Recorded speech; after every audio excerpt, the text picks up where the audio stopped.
स्थितियां और तस्वीर दिखाई दे रही है वो त्रिकोणीय संघर्ष की स्थिति बनी हुई फिलहाल इटावा में दिखाई दे रही है। जी ठीक है। आप बता रहे हैं कि यहाँ पर इटावा सदर में त्रिकोणीय मुकाबला बनता दिख रहा है, जैसा कि हमारे सहयोगी ने बताया। अब वीआईपी सीट नंबर 4 का रुख करते हैं। वीआईपी सीट नंबर है 4 भोगांव, और भोगांव के प्रत्याशी आपके सामने हैं। रामनरेश अग्निहोत्री यहां से बीजेपी के उम्मीदवार हैं। आलोक शाक्य गठबंधन के प्रत्याशी, अशोक सिंह चौहान बीएसपी के उम्मीदवार हैं, और इसके अलावा कांग्रेस की उम्मीदवार हैं ममता राजपूत। तो वीआईपी सीट नंबर 4 भोगांव विधानसभा के 4 प्रत्याशी आपके सामने हैं, और ये सीट वीआईपी क्यों हो जाती है ये आपको समझना बेहद जरूरी है। ये सीट वीआईपी इसलिए हो जाती है क्योंकि योगी सरकार में मंत्री राम नरेश अग्निहोत्री यहां से यूपी सरकार में मंत्री हैं, इनको यहां से उम्मीदवार बनाया गया है। और हमारे साथ मनोज जी लगातार जुड़े हुए हैं। राम नरेश अग्निहोत्री को मैदान में उतारा है, आपको क्या लग रहा है, प्रतिष्ठा दांव पर है क्या राम नरेश अग्निहोत्री की? प्रत्याशी की भी, पार्टी की भी, और बल्कि एक प्रत्याशी एक पार्टी क्यों कहें, सारे प्रत्याशी और सारी पार्टियों की प्रतिष्ठा दांव पे लगी हुई है। ये चुनाव बहुत ज्यादा मतलब हाई टेंशन चुनाव है, और इसमें उम्मीद की जा रही है कि बहुत चौंकाने वाले नतीजे आएंगे। ये एक सस्पेंस फिल्म है जिसका क्लाइमैक्स 10 मार्च को पता लगेगा। ठीक है। हालांकि राम नरेश अग्निहोत्री दावा लगातार करते रहे हैं कि यूपी में और केंद्र में 25 साल तक बीजेपी की सरकार रहेगी। अगली वीआईपी सीट का रुख करते हैं। यह है कन्नौज सदर सीट। यहां से ये वीआईपी सीट है, और इसके प्रत्याशी कौन कौन है वो हम आपके सामने रख रहे हैं। असीम अरुण यहां से बीजेपी के प्रत्याशी हैं, अनिल दोहरे गठबंधन के प्रत्याशी, समरजीत दोहरे यहां से बीएसपी के उम्मीदवार हैं, उसके अलावा विनीता देवी यहां कांग्रेस की प्रत्याशी हैं। तो ये वीआईपी सीट नंबर 5 के हमने चारों प्रत्याशी आपके सामने रखे। ये सीट वीआईपी क्यों है ये भी आप समझिए। ये सीट वीआईपी इसलिए है क्योंकि असीम अरुण यहां से बीजेपी के प्रत्याशी हैं, और इन्होंने वीआरएस लिया, और उसके बाद ये बीजेपी में शामिल हुए, और अब ये बीजेपी के उम्मीदवार हैं।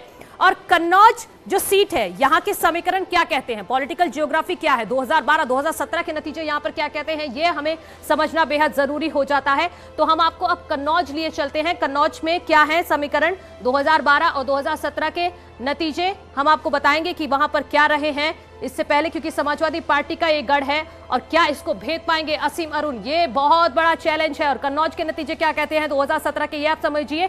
कन्नौज में 3 विधानसभा सीटें हैं, और तीनों में से बीजेपी के पास 2 हैं फिलहाल। समाजवादी पार्टी यहां पर 33.96% वोट शेयर के साथ यहां पर बनी हुई है। लेकिन 2012 के नतीजे क्या कहते हैं ये भी आपको समझना बेहद जरूरी है। 2012 के नतीजे तो ये कहते हैं कि समाजवादी पार्टी के पास तीनों सीटें थी। तो लगभग जो हम पूरा तीसरे चरण की वोटिंग के जो जिले हैं उनको देख रहे हैं कि समाजवादी पार्टी 2012 में कब्जे में जिन सीटों पर थी, थोड़ी सेंधमारी बीजेपी करने में यहां पर कामयाब रही है। बीजेपी के पास 2 सीटें आ गई 2017 में, और समाजवादी पार्टी के पास 1 रह गई। यहां पर भी सेंधमारी की है समाजवादी पार्टी ने। 2012-2017 के कन्नौज सदर सीट के नतीजे हमने आपको दिखाए हैं, और मेरे सहयोगी लगातार जुड़े हुए हैं। अपने सहयोगी के पास चलते हैं और उनसे समझते हैं कि आप ये बताइए कि कन्नौज सीट जो है, कन्नौज सीट मोदी लहर में भी बीजेपी नहीं जीत पाई थी, इस बार क्या उम्मीदें हैं? असीम अरुण क्या खेल बिगाड़ पाएंगे?